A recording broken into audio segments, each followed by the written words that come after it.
All right, let's start with the big story that we're tracking on WION at this hour. So as the resentment against this extremely controversial citizenship law continues to grow, the situation on the ground remains very tense due to the continuous protests and also what is being described as police retaliation. The 9 protesters are said to have been killed so far in the clashes that have erupted across Uttar Pradesh.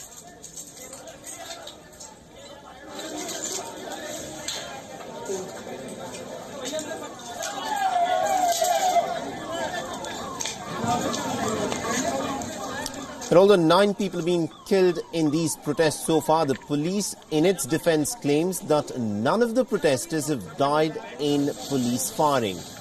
About 50 policemen have also sustained injuries during these clashes.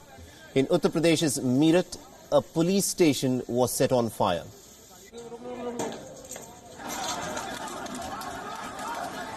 And also, this is the manner in which the protesters have been dealt with by the police for defying Section 144 and for coming out and protesting across the controversial Citizenship Amendment law. That thousands of people across districts in Uttar Pradesh took to the streets to express their resentment against the controversial law, stating that this law goes against the very principles of the Indian Constitution. But the state government has, of course, imposed prohibitory orders on the people to curb them from voicing their opposition. So while the police tried to stop these protesters, some of these protesters resorted to pelting stones, and the police, of course, has responded by tear gas shelling in what the police says was an attempt to try and bring the situation under control. Meanwhile, internet services remain suspended in various districts of Uttar Pradesh. Internet has been suspended for at least over 3 days in several parts of Gujarat.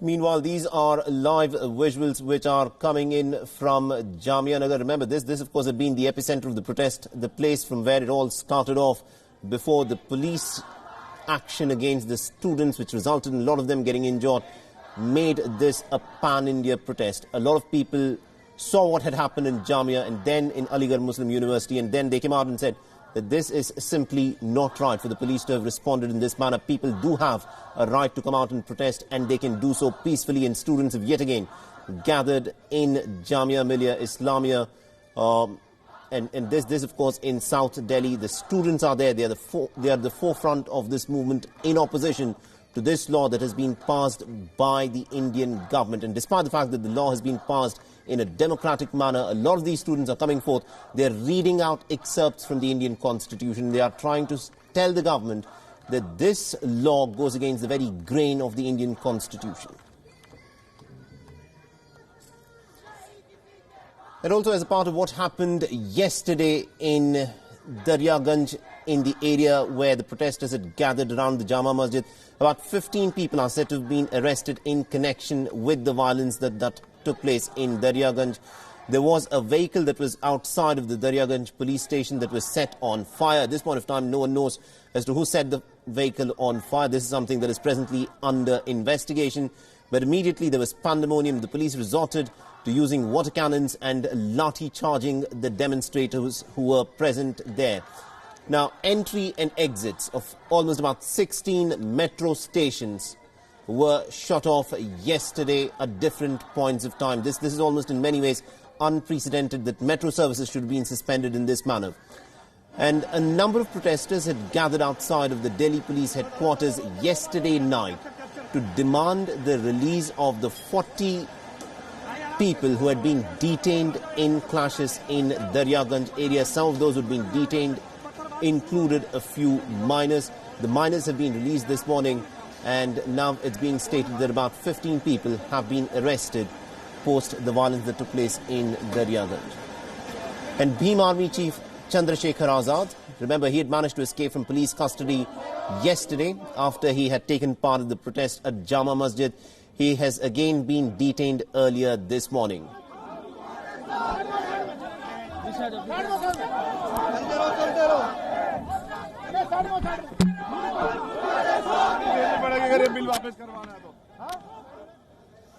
Meanwhile, in what is a clear climb down from its earlier position, the central government, remember, had earlier said that they will go ahead and implement the Citizenship Amendment law no matter what.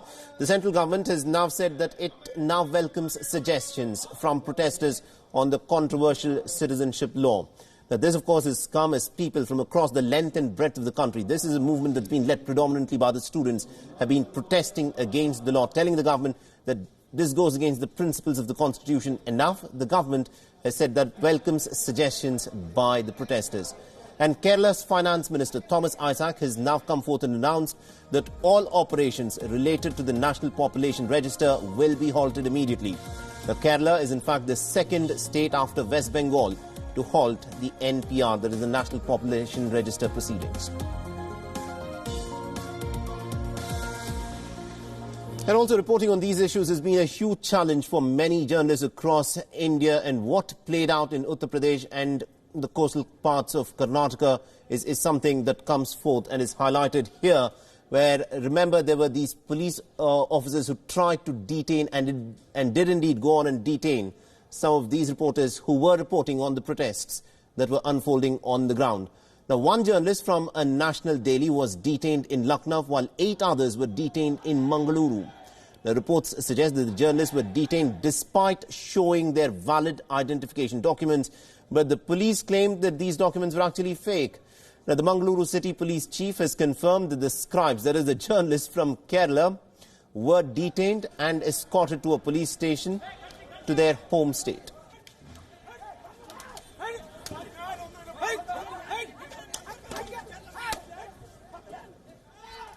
Now, Karnataka Chief Minister B.S. Yediyurappa is slated to visit the coastal town of Mangaluru later in the day today to review the law and order situation. The journalists have said that they were detained for several hours. The Karnataka police allegedly stopped them while they were reporting live for their news channels. Their cameras were snatched away from their mics, their cell phones were also snatched away from them. They were allegedly not even allowed to talk to each other. They were denied food and even drinking water for several hours. And Karnataka police claimed that they were essentially just following some intelligence reports which indicated that miscreants in Mangaluru had entered into that city in the guise of reporters.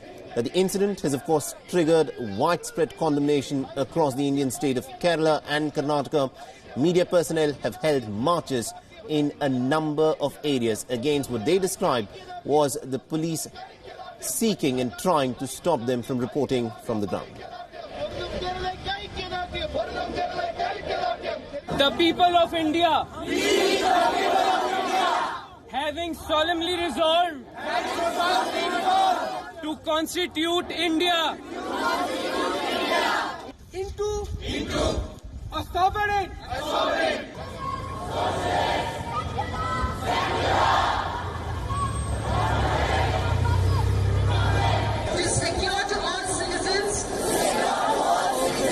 justice, social, economic and political,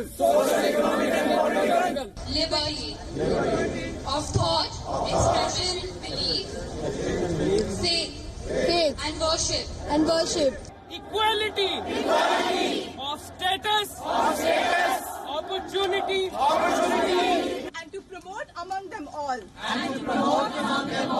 fraternity, assuring of the individual and the unity and integrity of the nation.